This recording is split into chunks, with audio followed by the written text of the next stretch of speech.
Hello student, स्वागत है आपका कक्षा 12 के चैप्टर फर्स्ट में। और इसका मैं लेक्चर नंबर फर्स्ट ले रहा हूँ आज, और आपको कंटिन्यू लेक्चर इसका रोज़ डेली विद्यालय की ओर से मिलेगा। पहला चैप्टर इसमें आपका है वैद्युत आवेश तथा क्षेत्र, यानी इलेक्ट्रिक चार्ज एंड फील्ड्स।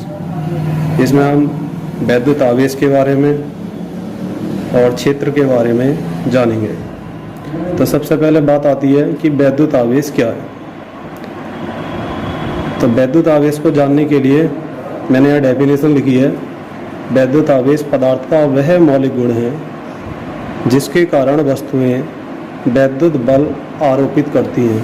यानी जो वस्तुएं होती हैं वो एक दूसरे पर आकर्षण या प्रतिकर्षण बल आरोपित करती हैं। जैसे दो एक जैसे चार्ज की वस्तुएं हैं, यानी दोनों पॉजिटिव हैं या दोनों नेगेटिव हैं, तो एक दूसरे पर कैसा बल आरोपित करेंगी? प्रतिकर्षण का। ठीक, अगर दो विपरीत प्रकार के चार्ज होंगे, यानी एक पॉजिटिव एक नेगेटिव, तो ये आकर्षण बल आरोपित करेंगे एक दूसरे पर। यानी कि जो वस्तुएं होती हैं वो दो प्रकार का बल लगाती हैं एक दूसरे पर, आकर्षण का और प्रतिकर्षण का। जिस कारण ये बल लगाती हैं उसको हम वैद्युत आवेश कहते हैं। अब बात करते हैं आवेश के प्रकार की।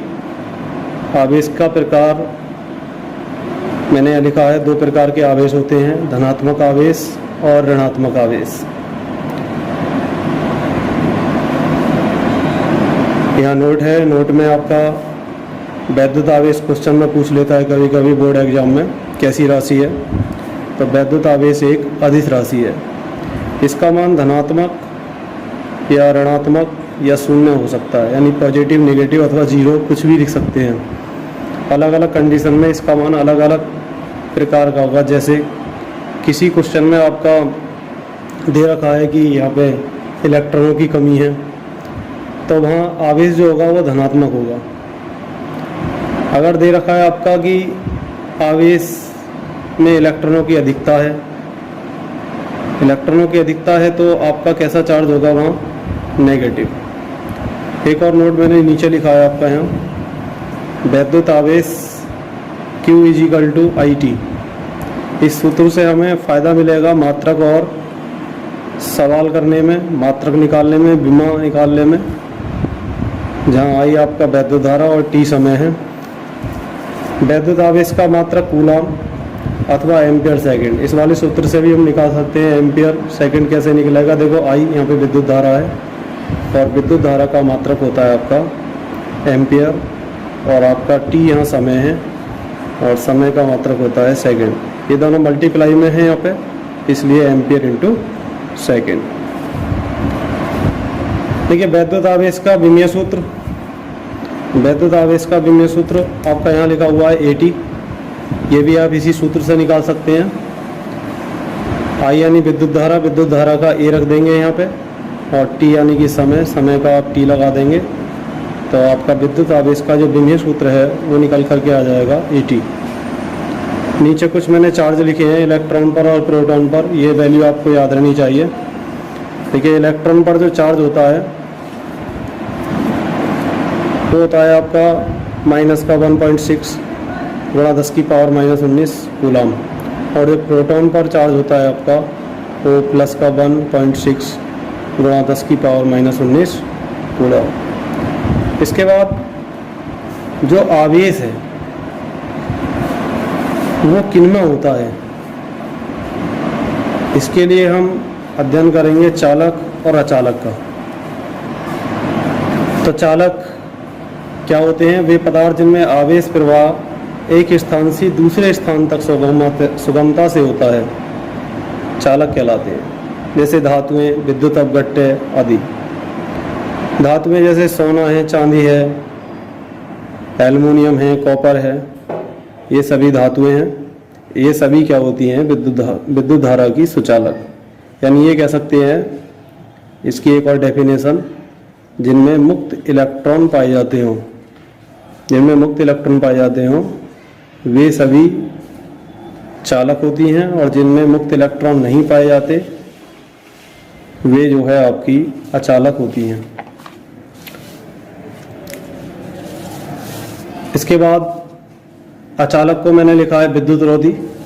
अचालक को हम दूसरे शब्दों में जाने तो विद्युत रोधी भी कहते हैं अचालक को।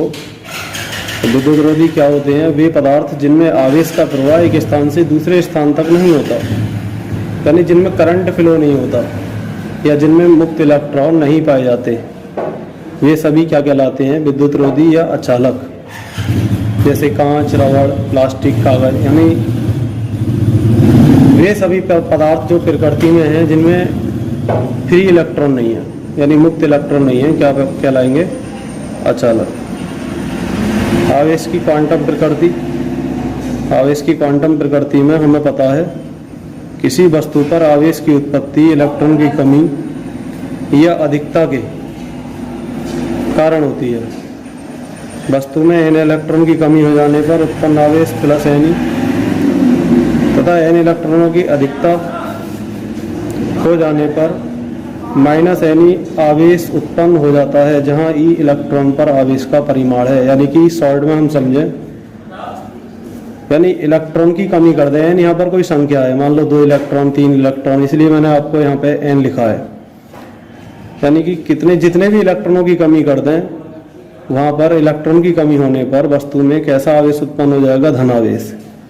और यदि n इलेक्ट्रॉनों की अधिकता कर दें तो वस्तु में ऋण आवेश उत्पन्न हो जाता है, जहाँ E आपका इलेक्ट्रॉन पर आवेश का परिमाण है। क्योंकि इलेक्ट्रॉन को अन्य छोटे छोटे आवेशित कणों में विभाजित नहीं किया जा सकता, अतः किसी आवेशित वस्तु अथवा कण पर आवेश का संभव मान हम जो निकालेंगे वो Q equal to plus minus NE, जहाँ n आपकी पूर्ण संख्या, जहाँ n क्या है? n एक पूर्ण संख्या, यानी कि इसका मान n का जो मान है वो 1.2 या 1.3, 1.4 इस तरह से ना होगा, 1 पूरा होगा, 2 पूरा होगा, 2.1 या 2.3, 2.2 इस तरह से नहीं होगा। ये जो समीकरण है, इस समीकरण से क्या स्पष्ट है? देखिए, किसी आवेशित वस्तु अथवा कण पर आवेश का न्यूनतम संभव मान का परिमाण E है, इसे मूल आवेश कहते हैं। यानी ये न्यूनतम मान हो सकता है, वो कितना हो सकता है? E का मैंने पीछे मान लिखाया था, इलेक्ट्रॉन है तो आपका कितना हो जाएगा? माइनस का 1.6 गुणा 10 की पावर माइनस 19, और प्रोटॉन है तो प्लस का 1.6 गुणा 10 की पावर माइनस 19। सेकेंड कंडीशन क्या है इसकी? आवेश का मान सतत न होकर विविक्त होता है। किसी आवेशित वस्तु अथवा कण पर आवेश का मान मूल आवेश E का पूर्ण गुणज होता है। यानी जो मूल आवेश है E, उस वस्तु पर जो आवेश का मान है E का पूर्ण गुणज, इसे आवेश का क्वांटम सिद्धांत कहते हैं। मूल आवेश E को आवेश का क्वांटम सिद्धांत कहते हैं। अतः किसी वस्तु के आवेश के E/3 या 3E/2 या -5E/2, E यहाँ पे क्या है? इलेक्ट्रॉन का आवेश, यानी 1.6 गुणा 10 की पावर माइनस 19 आदि मान संभव नहीं है। यानी कि ये जो मान है ये सब पॉइंट में आएंगे कटने के बाद, इसलिए ऐसा यहाँ पे संभव नहीं है। आज की वीडियो में आपका इतना ही। आपसे रिक्वेस्ट है कि आप अपने नोट्स को कम्प्लीटली बनाएं और आप इसका जो भी हम पढ़ा रहे हैं रेगुलर अपना काम पूरा करते रहें। धन्यवाद।